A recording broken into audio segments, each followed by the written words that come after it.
The Dana Point housing market can't quite decide what it wants to do. On one hand, inventory, days on market, and the percentage of homes with price decreases are all down. But on the other hand, the percentage of relisted homes, the percentage of homes with price increases, and the market action index are all up. So what exactly is a home buyer or seller supposed to do? Well, that's what we're talking about today on the weekly trend forecast for Dana Point. If we haven't met, I'm Nathan Necochea. I'm a realtor here in Orange County, and as usual, this data comes to us from Altos Research. So I'm not the collector. I'm just here to help you decipher what it all means.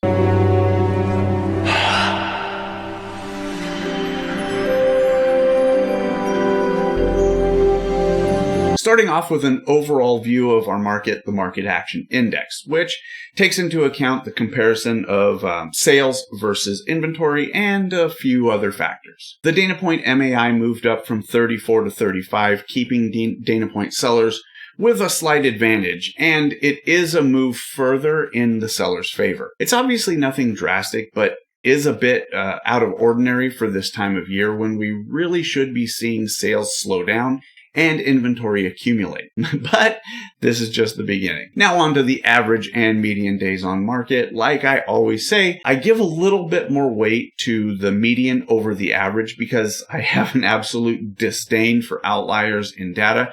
And the median helps mitigate that. The average days on market across all price segments in Dana Point dropped 6 to 99 days. The median days on market actually held for the second week in a row at 56 days. And that's telling me that a majority of the homes that sold probably fell within the outliers because changes to the middle would have probably resulted in a change in the median. Oh, and all this data is going to be for the overall Dana Point market. And as a buyer or seller, you should definitely check the data specific to the market segments that affect you so you can make the most informed decision. Now on to the percentage of homes with a price decrease and a price increase. For price decreases, we're looking for this number to be somewhere between 30 and 35% for, what would be a typical market. Well, last week, Dana Point brought us down from 32% to 29.69%, but rounded to 30%. So sitting at 30% is on the low side of typical, but what I'm watching for here is the downward trend of this metric over the past, 3 weeks. I'm not saying the trend is necessarily bad.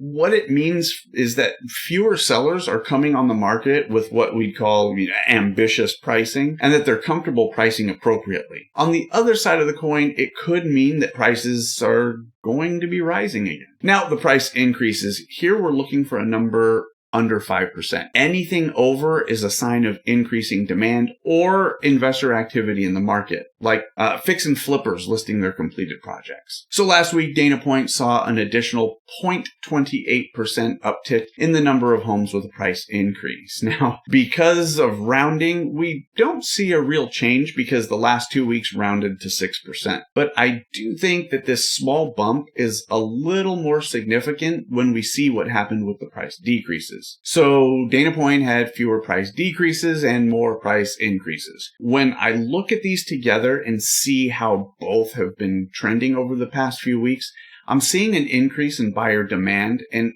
fortunately, at least so far, it hasn't correlated to drastically higher selling prices. Comment below why you think demand seems to be going up as we head to the end of the year. Whatever happened to a fall and winter slowdown? Now, here comes some confusion. The percentage of homes relisted. Again, this is a representation of homes that had gone off market for, any number of reasons and now have returned. So the percentage of homes relisted edged up 1% to 14. Yes, this is higher than the under 10% we normally like to see. And to be honest, I don't feel like it's due to deals falling through. In fact, I'm still holding on to the belief that these relisted homes are ones that actually failed to sell 1, 2, or 3 months ago. And the sellers are seeing the opportunity with high buyer demand and low inventory to get the price that they want for their home right now. And now for inventory and the market segments,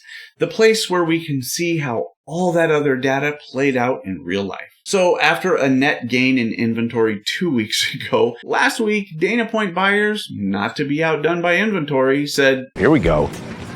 Hey, hold my beer." And inventory in Dana Point dropped from 67 to 64 homes available for sale. But the question is, where did we lose that supply? Well, the bottom market segment added 4 new listings but had 2 absorbed. The lower market segment added no new inventory and still had 2 absorbed. The upper market segment added 1 home but had 3 absorbed. And the top market segment also added no inventory, but had 1 absorbed. And that gave us a net loss of 3 homes. All right, here's the nitty gritty. If you're thinking about selling, you have an advantage. If you're selling within or in between the lower and upper market segments, you have an outstanding opportunity because not only is competition ridiculously low, but it also seems like that's where demand is the greatest. And if you're thinking about buying, it looks like the bottom market segment is adding the most new inventory. So there might be some opportunities there. And hey,